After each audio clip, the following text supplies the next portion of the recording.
It's been 3 years now since I spent what seemed like countless hours working my way through the rustic wastelands of Pandora while theory crafting the best builds and gun types with my friends.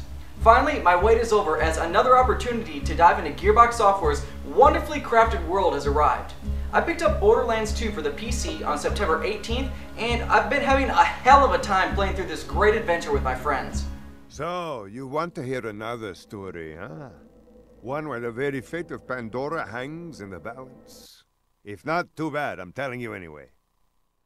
The game takes place 5 years after the ending of Borderlands. After the Vault Hunters of the previous game opened the vault, a rare mineral called iridium started growing all over Pandora. The Hyperion Corporation, led by a dictator by the name of Handsome Jack, has pretty much taken control of the planet to harvest the mineral. You play as one of 4 new Vault Hunters who have arrived on the planet in search of fame and fortune from rumors of a larger vault yet undiscovered. Familiar faces from the previous game, including the 4 previous Vault Hunters and the lovable Claptrap, have returned, along with a hilarious cast of new characters that really push the boundaries of social norms. The characters and dialogue remind me a lot of Family Guy, in that it's often so offensive that it's funny, and that no race, culture, or ethnicity is spared justice from being slammed. We're in trouble. It's more like Jack's the Cogma. Yeah, it is. Look at that, you. And it's merry midgets. There are loads of pop culture, nerd, and meme references, including a mission where you battle the Ninja Turtles and invade the beach volleyball scene from Top Gun.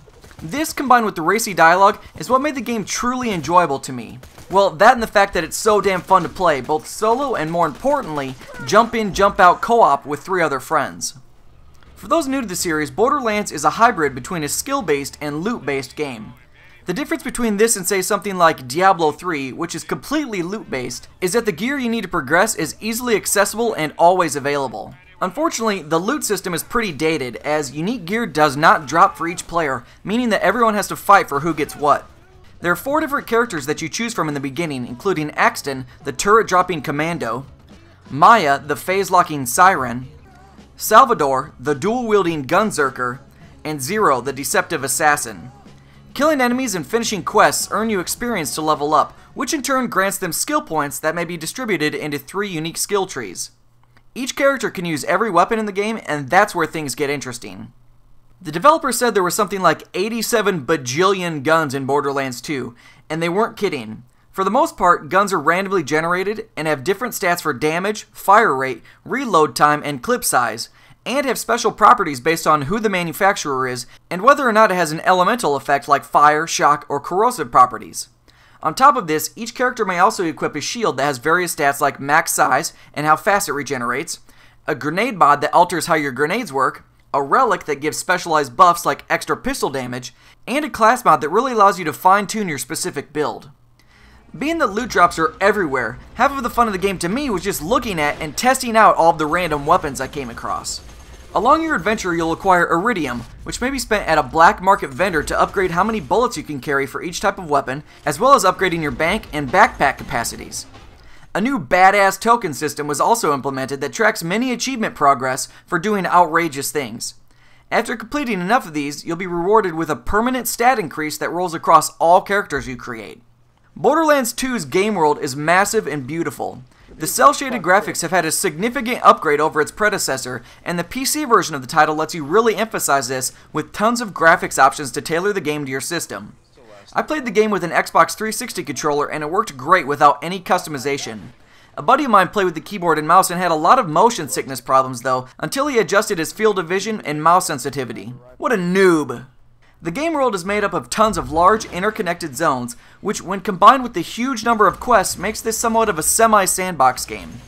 You're free to explore the zones for the most part, but are restricted to what zones are available to you based on your story progression. A fast travel system exists to quickly get from one zone to another, and you can utilize the super fun vehicles with cannons to wreak havoc wherever you go. My first playthrough of the game took me roughly 40 hours, and that included every side quest I could find. I felt rather overpowered most of the time though, because the quests don't scale with your level, and they're so abundant that I found myself over-leveled most of the time.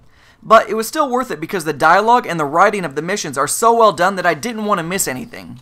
After completing the game, a new true Vault Hunter mode is unlocked that lets you take your character through the game again with tougher monsters and even greater loot. If you're interested in seeing my playthrough with my friends, make sure to check out my playlist over at youtube.com/ZGRWhyYouDead.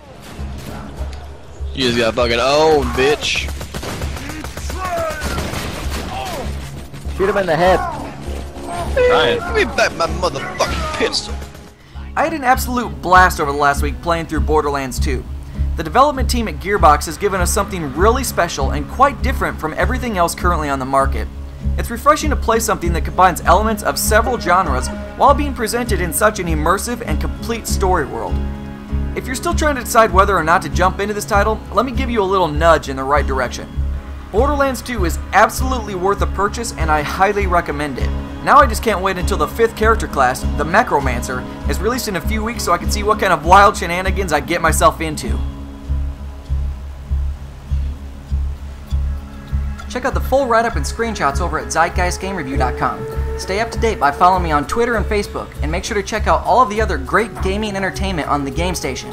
Don't forget to subscribe and press the thumbs up button. Thanks for watching.